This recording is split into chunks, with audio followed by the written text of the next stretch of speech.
The infiltration of our institutions and establishment by the far left continues as taxpayers fund the creation of the next generation of woke communists.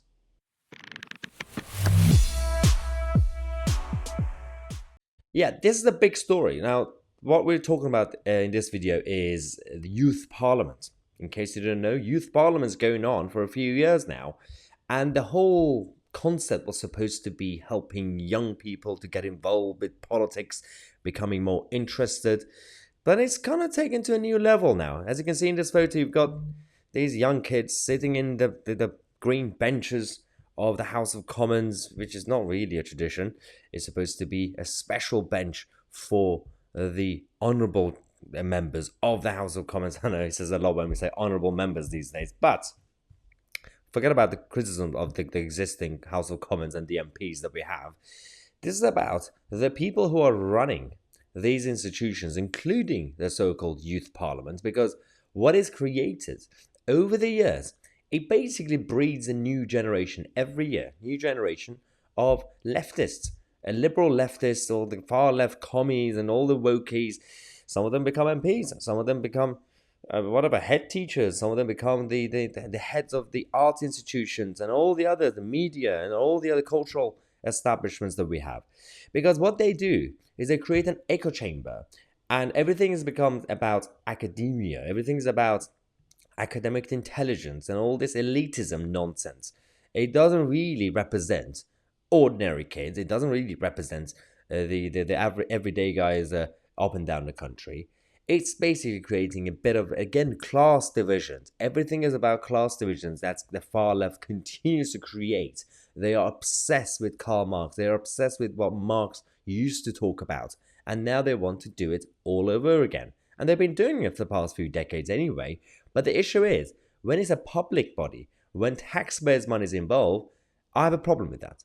And we have to call it out. For example, Guido mentioned this story saying, well, again, £235,000 is being wasted because they have youth parliament, they have like a day. It's a youth parliament day, and they all sit down.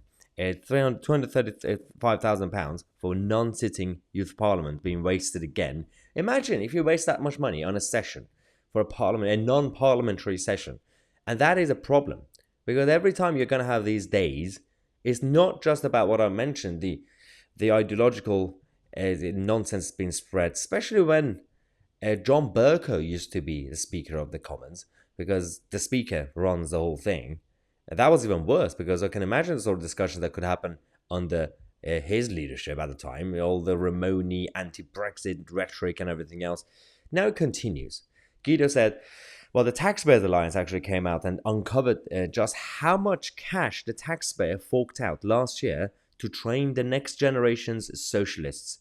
Yep, this youth parliament received £234,495 in 2021 and 2022, with the Department for Digital, Culture, Media and Sport promising a further £750,000 to the British Youth Council to keep the scheme running until at least 2025. So all the civil servants in these departments are loving it. Now, Guido said the real kicker, the youth parliament did not sit once during the last funding period. The first sitting since 2019 took place only a few months ago in November. So they haven't even been doing it, but they still received the funding. Now, when it does sit, the bright ideas offered by the 13-year-olds sitting on the green benches include lobbying for the enfranchisement of children, asking for free universities, and endlessly attacking the government that gives them the cash to sit in the chamber in the first place. Now, Elliot Keck from the TPA, is the investigations campaign manager, said that this right-on talking shop is a waste of taxpayers' money, particularly at a time of stretched services and a record high tax burden. £750,000 to nurture the momentum activists of the future. So some might say, well, it's not even in millions. It doesn't really matter. Again, it's the principle. It matters. It does matter, because you continue to use taxpayers' money. Even if it was £5, I will have a problem with that, because of the ideologies that these people are spreading around. They allow them to sit there and stand up and talk about basically socialist ideas without being challenged. That's an echo chamber. Now, as Guido pointed out in TPA, did their investigation, we discovered that they haven't even been sitting since 2019 until recently, but they still receive the funding. What are they doing with that money? God knows. Now, that's the issue that we have. Of course, these money could go towards other campaigns, other left-wing campaigns, indirectly, or maybe it might end up in Nicola Sturgeon's back garden. We're still trying to find out what happened with that money, but we'll keep you guys posted on this channel. I'm Mahyar, Tousi, and we are the media.